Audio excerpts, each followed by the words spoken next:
Hi folks, I am Florida Man, and it's a pleasure to be with you today. Today I am doing a diplomacy commentary on an escalation diplomacy game I played on Play Diplomacy on the classic map, which was called Escalating the War. This game had 9 players in it. Escalation means that each player takes turns selecting where his or her units will initially be placed, and after that you play a year, then select your home centers in the build phase. Those are the most important details, along with the fact that unlike in a normal diplomacy game, you can have a higher or lower number of players, which in this case was 9. I was selected to play the deep blue power, Patton. With the unit placement phase, I intended to acquire centers that would be close enough to each other for a defensible position, while not all being right next to each other. I initially planned for these to be Trieste, Rome, and Tunis, because that would mean I would de facto control all of Italy, as well as the critical stalemate line center of Tunis and part of Austria. I figured there would be little or no competition to control Italian centers, because Italy is usually not regarded as a powerhouse in a standard game of diplomacy. However, with my rearrangement of the Italian power, I was pretty sure I would be significantly more powerful than a standard Italy. I had similar ideas about creating a nation in Iberia, Turkey, or Scandinavia, but I recognized that other players wanted those regions. Also, I was unsuccessful in acquiring Tunis, so I settled for making my third center Naples. Taking a look at the placement of other people's home centers, we see that Nimitz, the salmon-colored power, decided to take 2/3 of the Turkish home centers as well as Sevastopol. Slim, the dark yellow power, made the dubious decision to acquire 3 centers that are right between me and Nimitz, and Foch, the green power, acquired Vienna and 2 German centers, which I think may have been a little too ambitious. Even though Germany looks very close to Austria on the map, in practice that space is very difficult to bridge. Unlike my units that can all help each other, Foch has kind of broken his centers down in such a way that he has 2 different small countries he's controlling, which may put a target on his back. To the west, we see Zhukov, the purple power, who made a more extreme version of that same mistake, allowing his units to be spread out between Tunis, Spain, and Brest. None of those units can defend each other at all in spring. Even worse, he's bordered by Donitz, the bright yellow power who has units in Portugal, Gascony, and Marseille, which are clearly placed so as to surround Zhukov's unit in Spain. If Zhukov and Donitz were on the same page, allies, they could be a powerful team, conquering the Mediterranean, i.e. me, and France very quickly. But their units are too intertwined for that to come easily. It will be interesting to see if they can work together or if they destroy each other. Moving north, we see Hague, the orange power, who controls Paris, Belgium, and London, which I think is an interesting set of choices, and much like the distribution of units that Foch chose, it's ambitious and extremely risky. Then there is Monash, represented by a pretty shade of blue, located in Denmark, Kiel, and Holland. Those centers are so tightly spaced, and so surrounded by other powers, that I predict Monash will only be able to survive and grow if he can defeat one of his 3 neighbors early on. Finally, the northernmost power, controlling Norway, Sweden, and Moscow, is the light blue Ataturk. Ataturk is the only one whose position I am actually jealous of, because if he plays his cards right, he should be able to grow without very many people being able to easily oppose him. I think he's destined to control Russia, all of Scandinavia, and possibly England and Germany as well. We will see how well he plays those cards. Interestingly, he and I are positioned so that we cannot attack each other early on. In spring 1901, the first person I hear from is Zhukov, which is not surprising. He needs my neutrality or friendship if he is to stand a chance against Donitz, with whom he is cohabitating in Iberia and France. To start with, he requests a DMZ in the Tyrrhenian and Ionian Seas, and I agree to both, albeit reluctantly. At the same time, I exchange friendly greetings with Donitz, agreeing that I might help him with Zhukov, but not until after I have secured my eastern borders. Donitz also informed me that he wanted to try to work with Hague against Zhukov, which would give him the edge he needed to assure victory. But perhaps most importantly, I had a good exchange with Foch. He and I agreed to an alliance in the center, which would begin with a joint attack against Slim. I didn't exchange any messages with Slim or Nimitz at this point, but I didn't really consider working with Slim very seriously, given how well the communication with Foch had gone, and I didn't message Nimitz because I figured he almost had no choice but to attack Slim, given their positions. With other players, I just exchanged friendly greetings. When orders process, we see Foch and I work together effectively, getting off to a good start with me supporting him into Budapest. Slim is now surrounded by units controlled by Foch, me, and Nimitz. I think Foch frankly made a mistake in going toward Warsaw, which is naturally likely to become property of Ataturk. The main reason it's a mistake is that it required him to turn his back on Monash. Speaking of Monash, he makes a fairly cautious opening, only moving to Baltic Sea rather than trying to open with moves to both Baltic and Denmark to attack Ataturk. But the problem with Monash's opening is that I can't see how he's going to attack anyone to get himself that fourth center. The only one who's really vulnerable to him is Foch, but that's only because of Foch's suboptimal opening. Haig and Ataturk bounced in the critical North Sea space, which kept it from belonging to anyone this season, and in the corner, Donitz attacked Zhukov and successfully dislodged him from Spain, as expected. Zhukov retreated to the mid-Atlantic Ocean, which left him at an obvious disadvantage next to Donitz. Of course, I was quietly laughing at both of them, because this sequence of events was not only predictable, but would leave Donitz at exactly the same level of strength he started at, while weakening Zhukov to 2 centers. Collectively, the two of them would be less of an obstacle to me later on. Zhukov protested loudly in the public press, saying, "Donitz seems not to be an honorable player. He breaks agreements without casus belli. Please be aware that his word is not to be trusted, and that he has now shown himself to be an unreliable partner. It is very sad to be playing against someone with such a low skill level." Of course, this was pure sour grapes, and Donitz responded with what seemed like amusement. "Mudslinging at the open. Things are not what they seem, my fine purple friend." Smiley face. Going to the fall, Zhukov continued to make really bad mistakes. He tried a feeble attack on Spain, which he should have known he could not succeed in, and he vacated Brest to more thoroughly surround Spain for next year. Unfortunately for him, Haig also chose this moment to walk into Brest, which allowed Haig to expand considerably faster and left Zhukov with 1 center. At this point, I started offering Zhukov the opportunity to be left alive as a janissary for me and Donitz, if he would keep his fleet in the mid-Atlantic Ocean and follow our directives.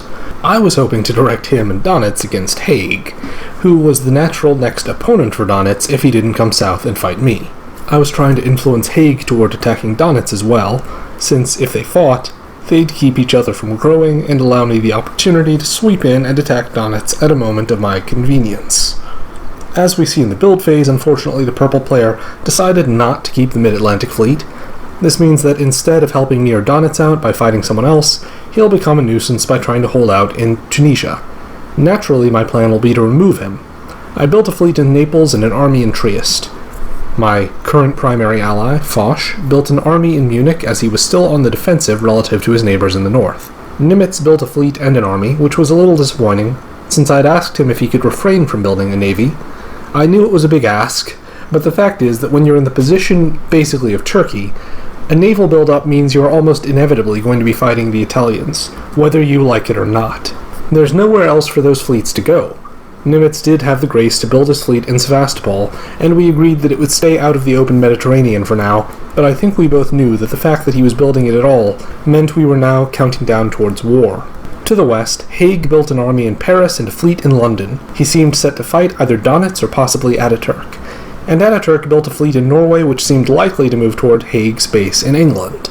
Going to spring 1902, I launched a bold and fearless attack on Slim in Greece, with support from Foch. I had been worried that Nimitz might try to work with Slim and attack me in Serbia, but I didn't need to be concerned.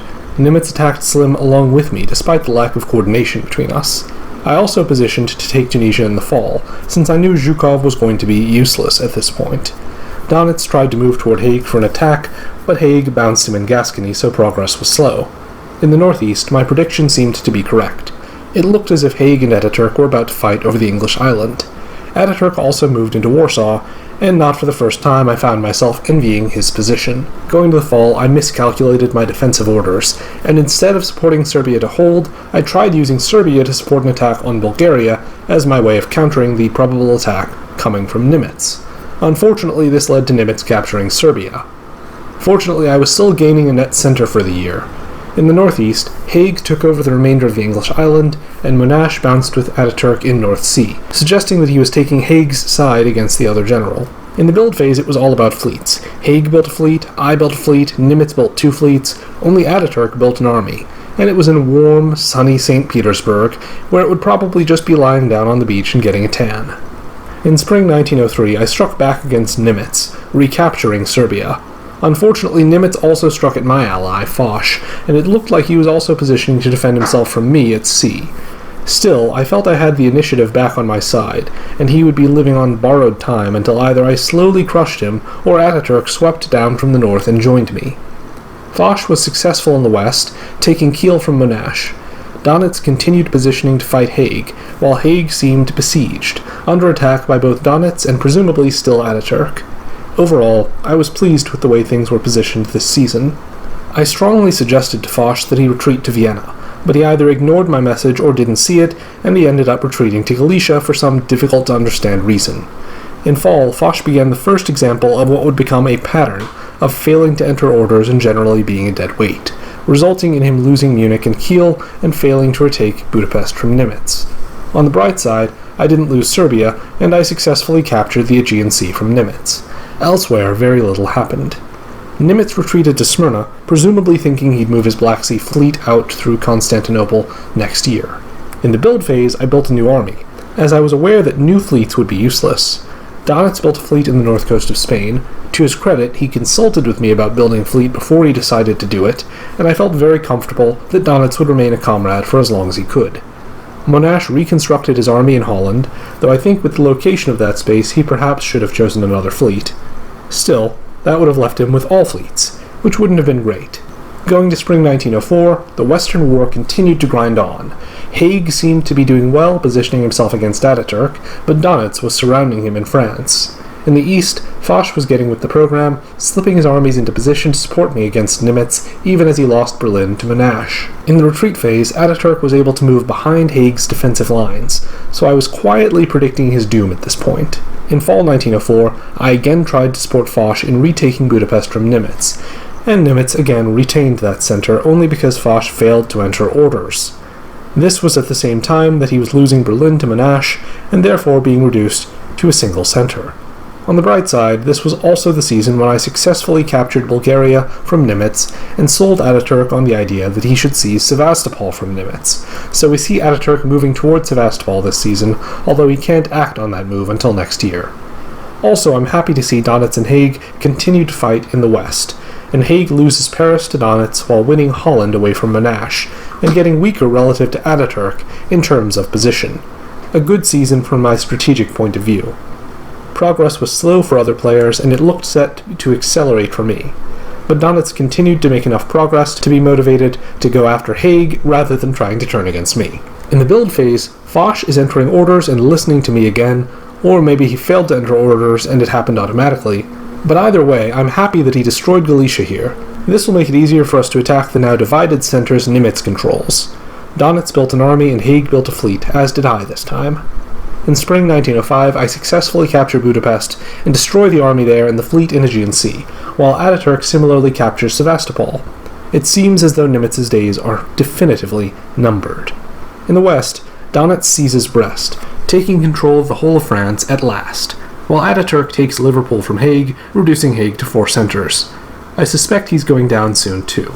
In the retreat phase, Hague does get to retreat behind Donitz's lines, but it's not enough to salvage his position at all. Going to fall, Hague collapses even further. He's kept from taking any centers by Donitz, and Monash walks into both Holland and Belgium, reducing Hague to 3 centers. Hague is only saved from total irrelevance temporarily because of his sudden capture of St. Petersburg, which was possible because he outguessed Ataturk in the north. Unfortunately for Hague, this capture is clearly unsustainable, and with Hague having failed to make any real allies through most of this game, he's doomed. To the southeast, I captured Romania, reducing Nimitz to the Turkish home centers. He may be a somewhat difficult nut to crack from now on, but I'm confident I will crack that nut. In the build phase, Hague destroys all but his northernmost fleets. Donitz builds a fleet in Portugal. Monash pops 2 new armies into existence, as do I, and Ataturk gets 1 army in the suddenly very useful location of Sweden. Going to spring 1906, I suggested to Foch that now is the time for us to recapture his home center of Munich, and he willingly moved out to Bohemia. I was split on what my actual intentions were here. I was either going to genuinely support him in, or if it seemed difficult to secure Munich, I was just going to take Vienna. Unfortunately, this was also the moment when Monash swept down into Munich, while Donitz pushed his way into Monash's centre of Belgium. To the south, Nimitz was metamorphosizing into his final form, a difficult-to-crack nut.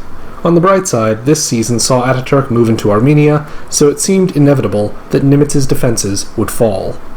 To the north, Haig goes to Norway, continuing to fight Ataturk with great enthusiasm. In the fall, I chose to go for Vienna, and my remaining forces tightened around Ataturk, turning on him at the same moment that he chose to withdraw from Armenia, deciding not to help me defeat Nimitz. Ataturk regained St. Pete, and Haig fell to the single centre of Norway. To the northwest, Donitz moved to attack Ataturk on the English island. In the build, Ataturk, Monash, and I got one build each, and I think the fact that I had established home centres in very convenient locations became more important here, since my new army was in Venice, close to the front lines, while Ataturk's was in Sweden, which might have been convenient for retaking Norway, but would have a long journey to get south, where I was about to invade Ataturk's territory. In spring 1907, I took Warsaw and positioned to attack Munich alongside my remaining ally, Donitz. Donitz attacked Liverpool and took it from Ataturk, affirming that the map had divided into two camps, Ataturk and Nimitz against me and Donitz. Or in other words, Camp Stop the Solo against Camp Give Patton the Solo, with Monash somewhat in the middle. Monash saw my attack coming and moved to Silesia as a counter to the maneuver, but he didn't assume that I had to be hostile, and he kept lines of communication open. Against Nimitz, I make no progress at all, which is a little worrying here. Ataturk naturally retook Norway, but this was mainly from my perspective, just keeping a couple of his units pinned down in the north, where they couldn't help against the real threats. Haig retreated to North Sea, which ends up being somewhat important. In fall 1907, while Ataturk is focusing on fighting Donitz in the north, Haig sneaks into Edinburgh, reclaiming a key centre and staying alive for another year. He was the only really non-aligned power at this point, and being on one centre, no one was trying to recruit him, but I was very amused by his chaotic antics. In the rest of the map, Ataturk surrounded Warsaw, and I anticipated he and Monash would take it from me. I was assuming Monash was about to become hostile. We will see if that's correct. Very little else of importance happened except that I captured East Mediterranean, forcing Nimitz to retreat to Syria. In the build phase, Ataturk destroyed two of his fleets that were fighting for England, while Donitz built a new fleet and I built an army. It was at this point that my ally, Donitz, and I had more than 18 centres combined, which is usually a benchmark that I consider to make an alliance nearly unstoppable, assuming it sticks together. We will see if that's correct. Going to spring 1908, Ataturk strikes back. He captured Warsaw from me and continued to form a united defensive front along with Nimitz, and Donitz NMR'd, which was a big negative for me. I was supporting him into Munich, which was kind of awkward to explain to Monash. Donitz had been responding to messages, so it was especially surprising and annoying that he would fail to take the free centre, especially when that risked turning Monash against me, and without Donitz I would be heavily outnumbered by Monash and Ataturk and Nimitz all fighting together. Nevertheless, I retreated to Prussia, which would give me a good angle of attack on either Munich or Warsaw, with the idea that this NMR was a one-time event. Needless to say, in fall 1908, Donitz failed to enter orders again, and therefore auto-surrendered. This was a shame, but since he had become inactive recently, it didn't make a huge difference to the way I felt about this game. In anticipation of Donitz failing to enter orders, I moved toward Marseille and began freeing up a fleet or two to go west as well. Still, it looked like my ambition to solo might come to a halt here, with Ataturk, Monash, and Nimitz overwhelming me together. Surely there was no way I could overcome every one of my colleagues, and rise from 11 centres to almost double that number, 18, with no allies. So in the build phase, Ataturk was the only one who got a build, choosing a fleet in St. Petersburg. In spring 1909, I occupied Marseille and positioned to take a shot at Spain. I also successfully occupied Sevastopol, which was critical both because I probably needed to take the rest of Russia other than St. Pete to win, and because it was the gateway to breaking the Turkish defences. No one took over Donitz's position, so Monash also easily took Burgundy, and was therefore positioned to take Paris in fall. You see, I moved from Vienna to Trieste as well, because I was worried that Monash was going to attack me directly in my vulnerable home centres this season. The fact that he decided to try, at this critical juncture, to absorb some of Donitz's centres instead, wound up being to my great advantage, as I think you'll see. In the far west, Ataturk moved into the mid-Atlantic Ocean, which I think shows his greater degree of focus on me as the primary threat to him. In the southeast, Nothing much was happening between me and Nimitz. We were still at an impasse. In fall, I continued to advance against Ataturk, and now against Monash as well, occupying Ukraine, Bohemia, and Tyrolia. To the west, I took Spain, while Ataturk walked into undefended Brest, and it looks like I was wrong. He was not trying to tackle the real threat after all. He's just doing the same thing as Monash, and trying to grab the unowned centers that used to belong to Donitz. It seems both of them have underestimated me. I really thought Ataturk would take this chance to enter the Mediterranean, and I was trying to think of plans to contain him if he did. However, he misses the opportunity here, and it will never return. On the other hand, Nimitz essentially ends the stalemate I had with him by slipping into the Ionian Sea. This will give him the chance to take his shot at the undefended center of Tunis, but it also breaks the defensive wall he had, keeping me from making any progress against him. A very risky decision. Going to the builds, I acquired 2 new fleets and an army, while my enemies acquire a total of 3 new armies between them, though Ataturk's new army is likely too far away from the front lines to be useful in the time he has left. In spring 1910, I retake Warsaw and begin preparing to retake Tunis. Nimitz walks into Tunis because it's the obvious move, and I have no instantaneous way of retaking it. If he had tried a move to Naples instead, I should note that would have been much more effective. He either would have landed or he would have remained in the Ionian and been able to take Tunis in the fall. At the same time, I'm positioned to take Constantinople in the fall. In the west, Monash and I bounce in Gascony, Ataturk and I bounce in the mid-Atlantic Ocean, and Monash supports himself into the English Channel. I have the sense again that my opponents are not quite in sync because supporting that move was completely unnecessary unless Monash thought he might bounce with Ataturk. Monash should be able to move the North Sea Fleet into London rather than having to enter a useless support order. In fall, I take Constantinople and Smyrna from Nimitz, thinking I was only going to get Khan, and position to retake Tunis. In the west, Monash helps Ataturk take mid-Atlantic Ocean, and they finally eliminate Hague. The lines for the final battle are beginning to take shape. It's at this point that Monash proposed a draw between the surviving players besides Hague. I responded by saying, "At least let me finish Nimitz off first." In the build phase, I get a new army and a new fleet. Someone makes a fun comment in the public press. Constantinople no longer has its odd white mottled coloring. Did anyone figure out if this had some sort of significance, or was it just an odd bug in the system, perhaps now corrected by Patton's invasion of the territory? To which I responded, "I think every color on the map, besides deep blue, is a bug in the system which must be corrected." For the record, I'm pretty sure the reason why the center of Constantinople was that strange color was something to do with the fact that it was originally one of Slim's home centers, but it was occupied by Nimitz in 1901. I really don't know why the system would treat it differently than the centers that belonged to Zhukov that were occupied in 1901, though. Someone suggested it was because the unit there was destroyed by Nimitz in 1901 rather than the space just being lost to an enemy. I think it was a sort of bug. Fortunately, not a very impactful one in any case. Anyway, in spring 1911, the enemies strike back. Good for them, they are effectively counterattacking. At the same time that Nimitz loses Tunis to me, he gets support from Ataturk and takes Sevastopol from me, which is really the best news that Team Stop the Solo has had in years. I position to defend against passage into the Mediterranean by the enemy. In the retreat phase, I retreat to Romania. In fall, I take Ankara, which makes up for the loss of Sevastopol somewhat. Elsewhere, we're all grappling for position. Ataturk bounces my attempted move to North Africa. They've gotten into a great position to defend against me in Munich, in France, and at sea. Their problem is that I'm now at 17 centers, and it's going to be difficult to retake Warsaw from me, and nearly impossible to take anything else. As long as I keep a unit next to Spain, and a unit next to Marseille, and I don't actually support them into Portugal, I have a wall from my side in the west too, so as you can imagine they're running out of options.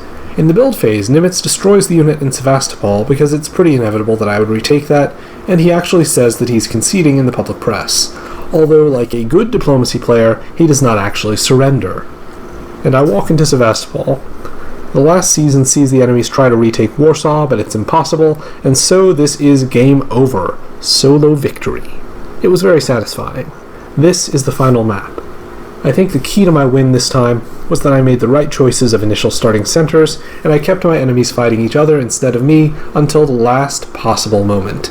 The game lost most of its tension in the last few years, but in the first half, I really thought the starting position Ataturk had chosen might have been the best for purposes of staying above the fray and slowly picking up centers and snowballing toward the victory.